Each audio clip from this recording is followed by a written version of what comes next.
Welcome back to News Geelong on this Friday evening.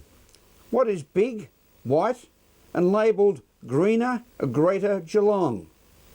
Well, it's a new fleet of 29 waste trucks managed by Cleanaway to be dispatched throughout Geelong in the coming weeks, collecting landfill waste, recyclables and green organics.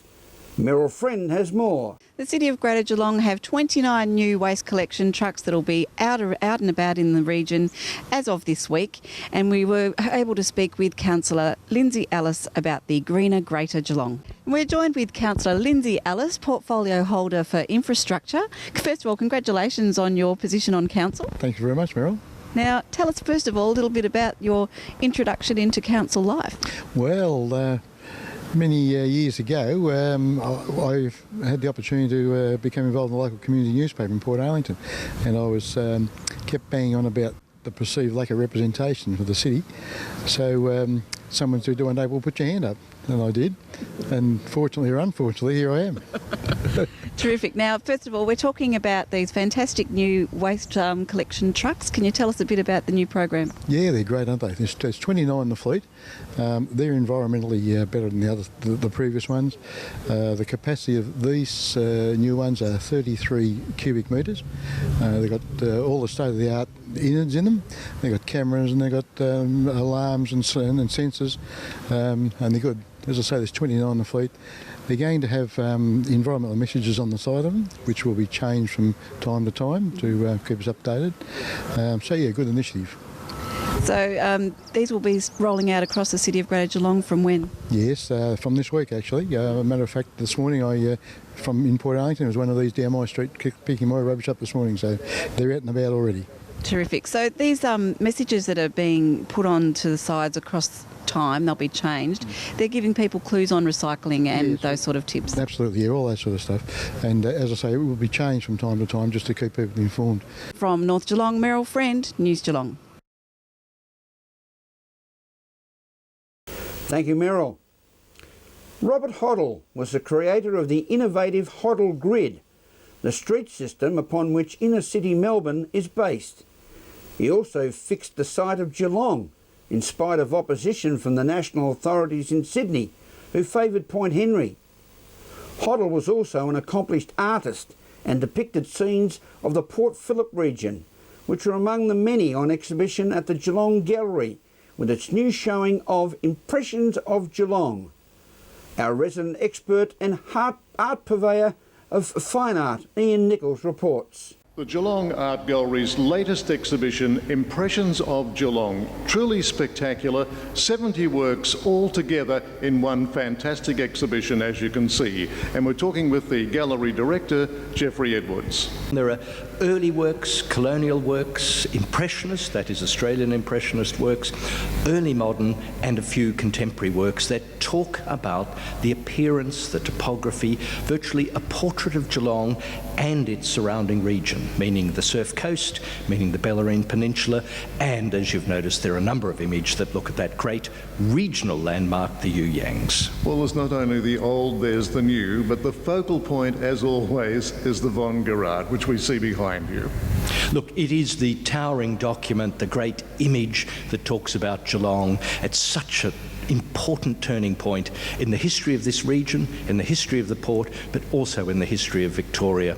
There's the gold rush has just been, the proceeds of that and the proceeds of the pastoral enterprise in the Western District, the wool clip being exported from Geelong. So much is tied up in this one great panoramic image. And Ian, you've seen it here, it's in the midst of a wall of panoramic images of the Corio Bay, seen in many cases from the Barrabil Hills, looking right down that wonderful sweeping, thinly treed landscape that arrives at Corio Bay, a vista often described by early visitors to the region as comparable to the Bay of Naples.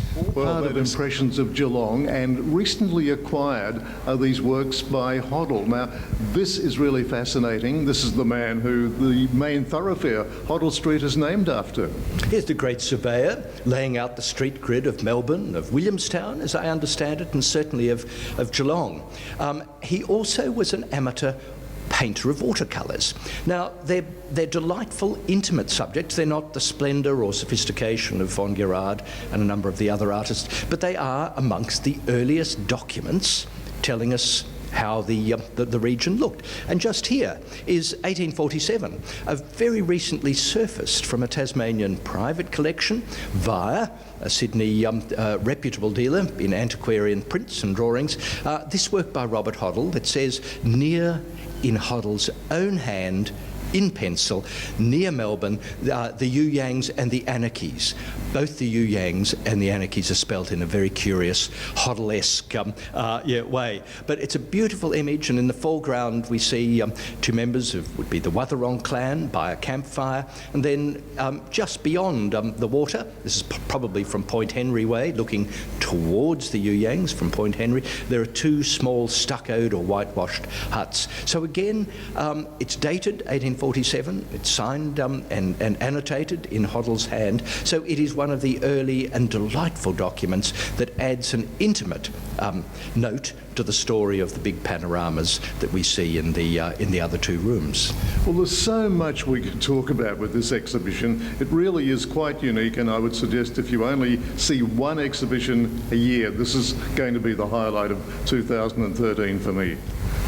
Well, I'm glad you say that, Ian. We've got so many more to come, but this is the first time that all these works from the gallery's collection have been brought together, and it is quite a spectacle. As I say, some of them, and as you say, some of them are quite large and panoramic, and others are more intimate and introspective in looking at the rivers, looking at the streetscapes, looking at the port and the waterfront, looking at really the region as a destination for tourists and as a sort of a beach resort.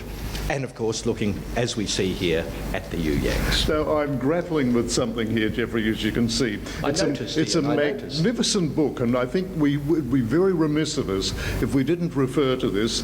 The gallery has put out this incredible perhaps we should leave it to you to explain, because it looks like something, not just a coffee table job, but a collector's item. Well, it is a Geelong Gallery. The collections, it's the new account of the collections and over 200, around 200 of the most important works in all the gallery's areas. Asian art, contemporary art, new media, international art are documented here with some essays on the early years of the gallery, and indeed the cover, which is a stylisation of the gallery's Geelong Gallery logo, is actually, you look through and you see this detail of the view of Geelong by von Gerard there. So this was newly launched, along with the exhibition being freshly opened the other day by the Victorian Minister for the Arts, the Honourable Heidi Victoria. At the Geelong Gallery's latest exhibition, Impressions of Geelong, this is Ian Nicholls for News Geelong. Thank you, Ian. This is News Geelong as we go to a break and return with more news and weather after this.